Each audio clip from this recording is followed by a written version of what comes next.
Baik, Assalamualaikum warahmatullahi wabarakatuh. Perkenalkan, nama saya Samsul Hadijaya, NIM B1D024102771. Pada kesempatan kali ini, saya akan membahas tentang ejaan bahasa Indonesia.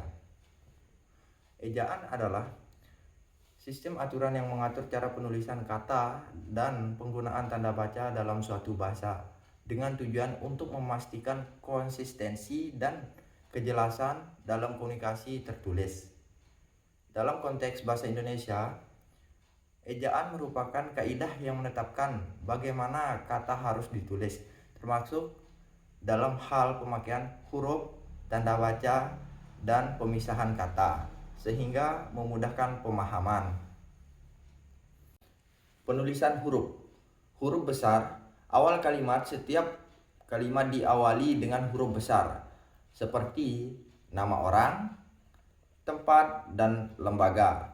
Nama khusus seperti Indonesia, City, atau Dewan Perwakilan Rakyat ditulis dengan huruf besar di awal kata. Istilah tertentu, gelar, nama hari, dan bulan juga menggunakan huruf besar, seperti Doktor, Senin, dan Maret. Huruf kecil, kata yang tidak merujuk pada nama atau istilah khusus, seperti buku, rumah, dan sekolah. Kata benda, umum atau provinsi, misalnya guru, dokter, atau presiden, kecuali jika digunakan sebagai gelar di depan nama, seperti Joko Widodo. Penggunaan huruf dalam ejaan baru. Perubahan ejaan baru mencakup penyederhanaan ejaan lama. Contohnya, perbedaan pada ejaan lama, kata guru ditulis sebagai gueroe dan jam sebagai di jam. Dalam ejaan baru, bentuk ini disederhanakan menjadi guru dan jam.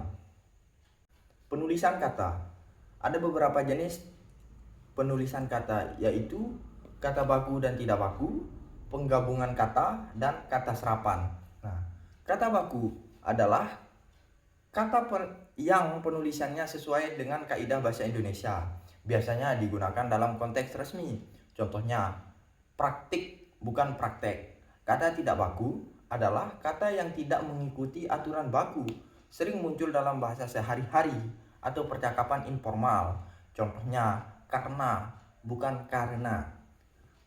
Penggabungan kata, ada beberapa macam penggabungan kata, yaitu kata ulang, kata majemuk, dan kata terikat. Nah, kata ulang adalah kata yang diulang untuk penekanan atau makna jamak, seperti anak-anak dan rumah-rumah.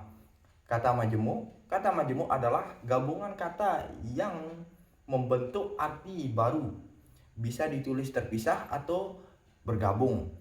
Contohnya, rumah sakit dan kerjasama. Kata terikat. Kata terikat adalah kata yang harus digabung dengan kata lain, seperti anti, pra, dan pasca.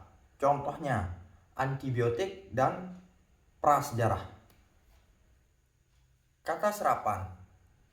Kata serapan, kata yang diambil dari bahasa asing dengan ejaan yang disesuaikan. Penyerapan bisa berupa penyesuaian ejaan atau transliterasi. Contohnya, dalam bahasa Inggris, bus, dan dalam bahasa Indonesia, bus. Tanda baca dasar. Terdapat beberapa tanda baca dasar, yaitu titik, koma, dan titik koma, tanda seru. Titik digunakan di akhir kalimat pernyataan. Contohnya, dia pergi ke pasar. Koma, memisahkan unsur dalam kalimat, seperti daftar atau jeda. Contohnya, saya membeli apel, jeruk, dan pisang. Titik koma memisahkan bagian kalimat yang setara tetapi sudah memiliki koma atau sebagai pengganti kata hubung. Contohnya, dia datang terlambat. Akibatnya, ia tidak bisa ikut ujian. Tanda seru. Tanda seru menyatakan perintah, seruan, atau emosi yang kuat. Contohnya, Awas, penggunaan tanda baca titik hanya digunakan di akhir kalimat pernyataan, bukan pada akhir judul atau subjudul.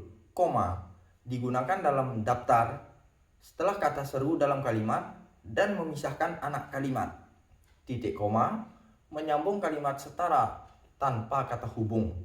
Tanda seru digunakan untuk menekankan emosi atau seruan. Kesimpulan, ejaan yang benar sangat penting karena membantu memastikan komunikasi yang jelas dan efektif. Penggunaan ejaan yang tepat memudahkan orang untuk memahami maksud dalam tulisan, meningkatkan keterbacaan, dan menghindari kesalahpahaman. Penerapan ejaan yang baik dalam penulisan sehari-hari juga mendorong kebiasaan berbahasa yang lebih tertib dan teratur, memperkuat keterampilan bahasa, dan mendukung pemahaman yang lebih baik di masyarakat. Sekian, wassalamualaikum warahmatullahi wabarakatuh.